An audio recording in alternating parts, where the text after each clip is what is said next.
My name is Walter Briggs. I'm 66 years old, and the morning my son-in-law told me to pack my things and get out, I was still wearing the black tie I'd worn to my daughter's memorial service 4 days earlier. He didn't wait for the flowers to die. He didn't wait for the sympathy casseroles to be eaten or for the last condolence card to arrive in the mailbox. He waited exactly 4 days, and then he sat down across from me at the kitchen table my daughter had picked out herself at a flea market in Chattanooga, and he told me I had 30 days to find somewhere else to live. I looked at him for a long moment. He had the same face he always had. Square jaw, expensive haircut, the kind of easy confidence that comes from never having been wrong about anything important, or at least from never having admitted it. He was 45 years old, and he had just buried his wife, and he was talking to me about real estate timelines. I said, "All right, Brandon." He blinked. That wasn't the response he expected. "I understand," I said, and I pushed back my chair and walked to the back porch. Behind me, I heard him exhale, relieved. He thought I was beaten. He thought a 66-year-old retired electrician with a bad shoulder and a chest full of grief had nothing left to fight with. He thought the hardest part was behind him. He had no idea that in 24 hours, I would make one phone call that would start unraveling everything he thought he owned. And in the weeks that followed, I would learn that my daughter hadn't fallen off that mountain trail. She'd been pushed. But let me back up, because this story starts long before Brandon Mercer ever came into our lives. Claire was my only child. Her mother, Diane, passed when Claire was 9 years old. Ovarian cancer, fast and cruel, the kind that gives you 3 months from diagnosis to funeral. After that, it was just the two of us in the house on Ridgecrest Lane in Chattanooga. A 3-bedroom craftsman on a half-acre lot that I had bought with Diane when we were 28 years old, the proudest purchase of my life. I'd rewired the entire thing myself, replaced every board on the front porch, built the kitchen shelves by hand. Every inch of that house had my fingerprints on it. Claire grew up in that house. She learned to ride a bike in that driveway. She did her homework at that kitchen table. After she graduated from UT and got her job at the environmental consulting firm, she came back home every Sunday for dinner. That was our rule. Sunday dinners. No exceptions. She met Brandon at a work conference in Nashville when she was 34. He was a real estate developer. All charm and momentum. The kind of man who made you feel like you were the most interesting person in the room. I tried to like him. Claire loved him. And she deserved to be loved back. So I swallowed my instincts and showed up at their wedding with a smile on my face. They moved into the house on Ridgecrest Lane 2 years into the marriage. My suggestion. Actually, Claire had mentioned they were house hunting, and the idea of strangers living in that home was something I couldn't sit with. So I offered it to them at a price that was barely above symbolic, with one condition. I kept the small apartment above the detached garage for myself. Claire agreed immediately. Brandon agreed with a smile that didn't quite reach his eyes. For 6 years, we made it work. Claire and I were close the way people are when it's been just the two of them against the world for a long time. We had dinner together a few nights a week. I fixed things around the house when they broke. I watched their dog when they traveled. Brandon and I were civil, respectful, never warm, but functional. Then Claire started hiking. About a year before she died, she got into trail running in the Smokies. Every weekend, she was out there. She had a group she went with, 4 or 5 people from her office. She came back from those trails with mud on her boots and something lighter in her eyes. I was glad for it. 8 months ago, she went out on a Saturday morning for a solo hike on a trail she'd done a dozen times before. She didn't come back. A search team found her at the base of a ravine off the Laurel Creek Trail. The official report said she had slipped on a wet rock near the ridge and fallen approximately 40 feet. Blunt force trauma to the head. Ruled an accident. Case closed. I couldn't make peace with it. Claire was meticulous on those trails. She had the right gear, the right boots, the right habits. She always texted me when she reached the trailhead. That Saturday, she had texted me at 8:47 a.m. She'd sounded fine, normal. She'd said she was going to try a new route near the eastern ridge. She'd said she'd call me at lunch. She never called. The memorial service was held on a Tuesday. Brandon stood at the front of the room in a charcoal suit, shaking hands, accepting hugs, thanking people for coming. He looked the way a grieving husband is supposed to look. I sat in the front row and watched him, and something cold settled in the back of my mind. It wasn't grief I saw on his face. It was calculation. The fourth morning after the service, he sat down across from me with a folder of papers and a cup of coffee and told me it was time to discuss the property. Claire and I had talked about this, he said, folding his hands on the table. The house is in both our names, and now that she's gone, I'm the surviving owner. I've been in touch with a real estate agent. He slid a document across the table. I already have a preliminary offer. It's a good number, Walter. Better than market. I looked at the paper. It was a listing agreement. My daughter had been in the ground for 4 days. I appreciate that you've been here, he continued. And I know this has been your home for a long time. That's why I'm giving you 30 days instead of the legal minimum. I think that's more than fair. I looked at the listing agreement. Then I looked at him. Where will you go? I asked. He shrugged. I have the condo in Nashville. I'll probably spend more time there going forward. Nashville. He had a condo in Nashville. I hadn't known that. All right, Brandon, I said. I understand. I walked to the back porch and stood there in the October air, looking out at the yard. The dogwood tree Claire had planted the year she and Brandon moved in was bare now, just dry branches against a gray sky. I stood there for a long time. Then I went to my apartment above the garage, sat down on the edge of my bed, and picked up my phone. The woman who answered on the second ring was Margaret Oakes. She was 58 years old and had been practicing estate law in Chattanooga for 30 years. I had hired her 15 years ago to help me put my affairs in order after a health scare left me thinking hard about what would happen to the house and to Claire if something happened to me. She wasn't just my attorney. She had known Claire since Claire was in her 20s. She had been at the memorial service. She had held my hand at the cemetery. Walter, she said, how are you holding up? Margaret, I said, I need you to pull the Briggs family trust documents. All of them. I need to see you first thing tomorrow. There was a pause. Then she said, I'll have everything ready. Walter, what's happened?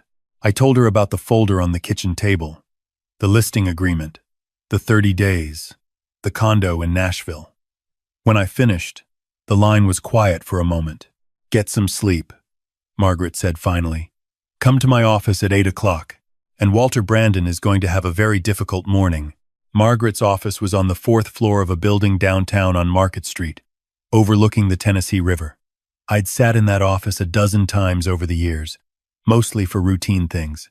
Updated wills, the occasional property question.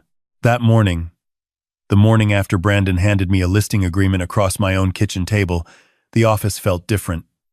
Serious. The kind of room where things get decided. Margaret was already at her desk when I arrived. The Briggs family trust binder was open in front of her, thick with documents I'd signed over the years and mostly forgotten about. Sit down, Walter, she said. I sat. Do you remember what we did with this house in 2019? I thought back. 2019 had been the year of my shoulder surgery, followed by a 6-week recovery that left me with too much time to think about my own mortality. I had asked Margaret to help me make sure everything was in order. We put things in the trust, I said slowly. Not just things, Margaret said. Everything. The house on Ridgecrest Lane, the savings accounts, the investment portfolio, the rental property on Maple. We transferred all of it into the Briggs family trust. Irrevocable. She tapped the cover of the binder. I am the designated trustee. You are the primary beneficiary. Claire was the secondary beneficiary, and the trust specifies that in the event of her death, the assets revert entirely to you. I stared at her. The pieces were aligning slowly, the way things do when you're tired from grief and not thinking at full speed. So the house on Ridgecrest Lane, I said, has never legally belonged to Brandon Mercer, Margaret said, not even partially. When you and Claire arranged the sale 6 years ago, the trust was already in place. The deed was issued in the trust's name. Claire understood this. She was a beneficiary, which gave her the right to live there, but she could not transfer ownership, and neither could Brandon. Margaret paused. That listing agreement he put in front of you is worthless. He's trying to sell something he has no legal right to sell. The relief that moved through me was complicated. It was mixed with something else. Something heavier. He knew, I said. He may have assumed he knew, Margaret said carefully. Or he may not have understood how the trust worked. People often don't. Brandon Mercer is a real estate developer, I said. He understands how property ownership works. Margaret was quiet for a moment. Then she said, Walter, there's something else I need to tell you. I got a call yesterday afternoon from Claire's insurance company. A routine notification. 3 months ago, someone submitted a request to change the beneficiary on Claire's life insurance policy, her employer-sponsored policy. The new beneficiary named was Brandon Mercer. The room was very still. Claire had named me, I said. Claire named you when she took out the policy 8 years ago. The change request was submitted in July. It was approved in August. Did Claire make that request? Margaret opened a folder on her desk. The signature on the change form matches Claire's name. But I had a colleague take a preliminary look at the document this morning, given everything you told me last night. She turned the folder toward me. Look at the signature. Now look at this one. The second signature was from Claire's voter registration, pulled from county records. I had looked at Claire's handwriting my whole life. I knew the way she crossed her T's, the particular slant of her capital C. The signature on the insurance form was cramped and careful, like someone drawing a signature rather than writing one. My daughter had not signed that form. The policy was worth $500,000, and if Brandon had changed the beneficiary in July, 2 months before Claire died in September, then he had known, even then, that she wasn't going to be alive much longer to question it. I drove back to the house on Ridgecrest Lane, feeling like the ground had shifted under my feet. I walked past Brandon's car in the driveway, past the dogwood tree in the yard, up the stairs to my apartment above the garage. I sat down at my desk and looked out the window at the house where I had raised my daughter, and I thought about what Margaret had just told me. My daughter had not fallen off that trail. I didn't know it yet, the way you know something when you have proof, but I knew it the way fathers know things about their children. I knew it the way I'd known Diane was sick 3 months before the doctors found it. The knowledge sat in my chest like a stone. The next morning, Margaret filed an emergency motion to freeze any attempted sale of the Ridgecrest Lane property, citing trust documentation. She also filed a formal challenge to the insurance beneficiary change, flagging the signature discrepancy. And she placed a call to a man named Frank DeLuca. Frank DeLuca was 61 years old, built like a man who had once been required to run and had decided to stop only recently. He had spent 22 years as a DEA agent before retiring to Chattanooga and opening a private investigation firm that specialized in financial crimes and domestic fraud. He drove a 12-year-old Jeep Cherokee, and he spoke in short sentences, and he had the particular stillness of someone who had spent decades watching people and knowing exactly when they were lying. He sat in Margaret's office on a Thursday morning, and I told him everything. The listing agreement, the condo in Nashville, the forged insurance form, Claire's hiking accident, the text she had sent me at 8:47 that morning, the way Brandon had looked at the memorial service. Frank listened without moving. When I finished, he said, "Tell me about his business." I told him what I knew. Brandon developed residential and commercial properties across East Tennessee and into Georgia. He'd been doing it for 15 years. He was successful, at least on the surface. Nice suits, nice watch. The condo in Nashville I hadn't known about. Did Claire ever mention anything about his work? Frank asked. Concerns. Anything that seemed off? I thought about it. There had been a phone call, maybe 6 months before she died. Claire had called me on a Tuesday evening, which was unusual because we usually talked on Sundays. She'd sounded distracted, careful in the way people are when they're thinking about something they haven't fully worked out yet. She'd asked me, almost casually, whether I knew anything about shell companies, whether a company could own another company to move money between them without anyone noticing. I'd thought it was a work question, something related to one of her environmental consulting projects. I'd told her I didn't know much about it. She'd said thanks and changed the subject. I told Frank about that phone call. He wrote something in his notebook. What was she working on at the time? Environmental impact assessments, mostly. She reviewed development projects, looked at water runoff, habitat disruption, that kind of thing. She'd been doing a lot of work in Hamilton County. Frank looked up. Hamilton County. What kind of development projects? I don't know the specifics. She mentioned one big one, a mixed-use development out near the river. Somebody was trying to build on old industrial land. She said the remediation costs were being underreported. Frank closed his notebook. Give me 2 weeks, he said. Don't confront Brandon. Don't change anything in the house. Don't give him any reason to think anything has changed. For 2 weeks, I went through the motions. I had breakfast in my apartment. I walked the yard. I waved to Brandon when I saw him coming or going. He was pleasant, slightly impatient, the way someone is when they're waiting for a process to complete. He made 2 more comments about my timeline, dressed up politely. I smiled and said I was working on it. Inside, I was waiting. Frank DeLuca came back on a Thursday afternoon, and what he laid on Margaret's conference table changed the shape of everything. Brandon Mercer had been running a financial fraud scheme through his real estate development company for at least 6 years. He created inflated valuations for properties, took out development loans against those valuations, siphoned a percentage into a network of LLCs registered in Delaware and Nevada, and used those funds to cover personal debts, including significant gambling losses, a pattern of wire transfers to accounts in the Cayman Islands, and payments to individuals whose connection to the business was unclear. The total amount moved through the scheme was somewhere north of $2 million. And Claire had found it. Her company had been hired to review the environmental impact assessment on the River Bend development, the big, mixed-use project on the old industrial land. While she was reviewing the project financials for context, the way environmental consultants sometimes do when remediation costs are involved, she had noticed irregularities in how the remediation budget had been structured. She'd pulled on the thread. She was methodical, thorough. The same qualities that had made her good at her job had led her into something she hadn't expected.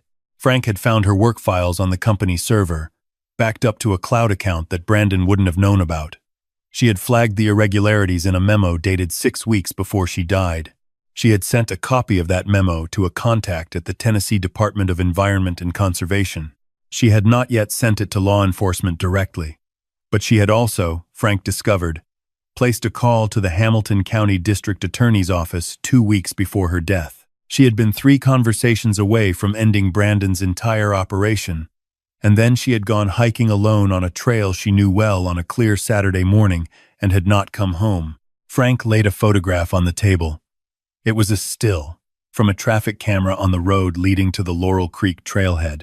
Timestamp: 7:54 a.m. The morning Claire died.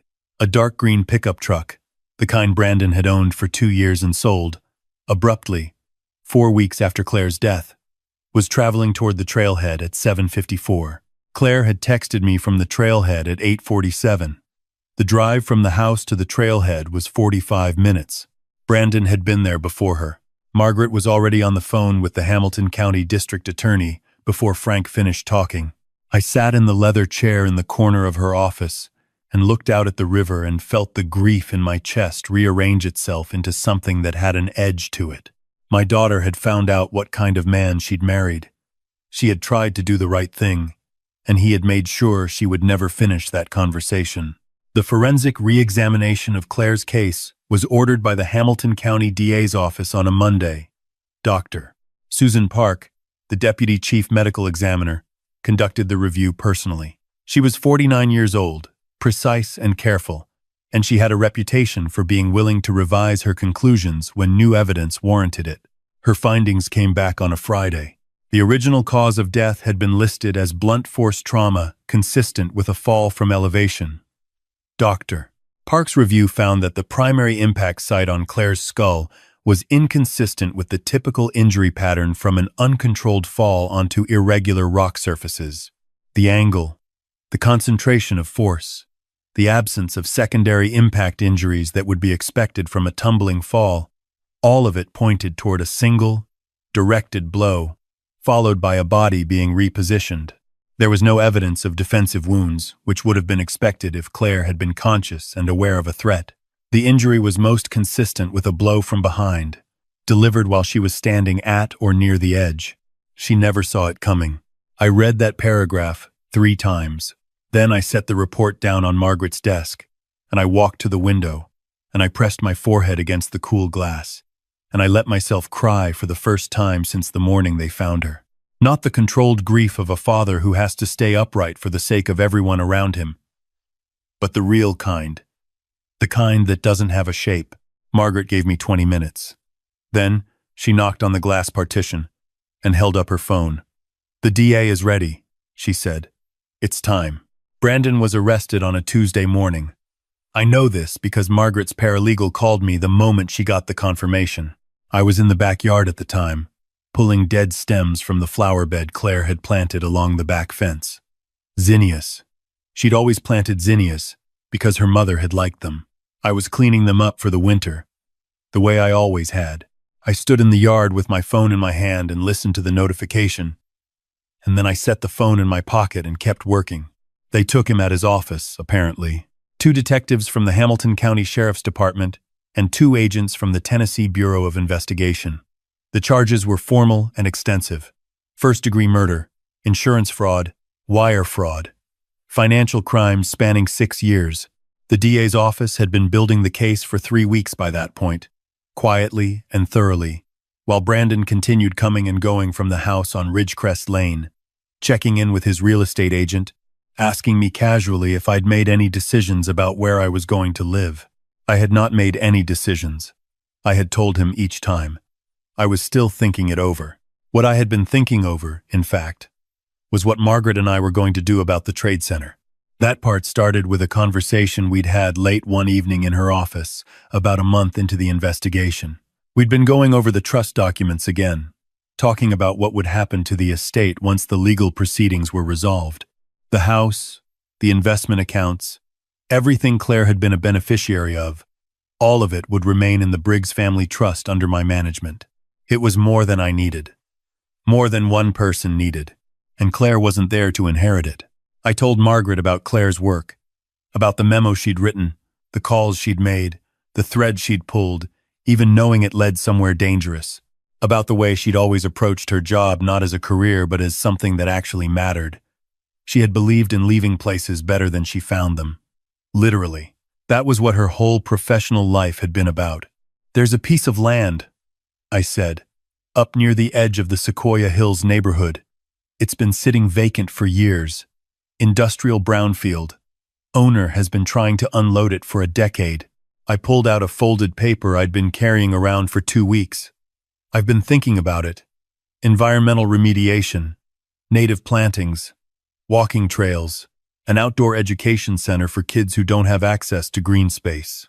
Margaret looked at the paper for a long moment. "We'd call it the Claire Briggs Environmental Learning Center," I said. "She'd hate a building named after her, but she'd like trails." Margaret set the paper down carefully. "I'll start looking into the property," she said. The trial lasted 4 months. The jury deliberated for 2 days. I was not in the courtroom for the verdict. I had made my peace with what I needed to make my peace with, and I didn't need to see Brandon's face when the word came back. Margaret called me at 11:23 on a Wednesday morning. "Guilty," she said. "All counts." I was standing in the kitchen on Ridgecrest Lane, Diane's kitchen, the kitchen I'd wired myself when we moved in 38 years ago. The coffee maker was running. October light was coming through the window over the sink, the kind of flat golden light that Chattanooga does in the fall. I had Claire's coffee mug on the counter next to mine, the one with the trail map of the Smokies on it that she'd bought at a gas station once and used every single day. "Thank you, Margaret," I said. She was sentenced to life in prison without the possibility of parole for the murder of my daughter. The fraud charges added concurrent sentences that were almost beside the point. I set down the phone and poured myself a cup of coffee and stood at the kitchen window for a long time. The groundbreaking for the Claire Briggs Environmental Learning Center was held on a Saturday in April, 7 months after Brandon's arrest, and 2 weeks after the last paperwork cleared. The land had been remediated over the winter, and on the day of the groundbreaking, the first section of the walking trail was already staked out through the low meadow. A small crowd had come, people from Claire's firm, neighbors from Ridgecrest Lane, her friends from the hiking group, a few people I didn't know who had read about the project and showed up anyway.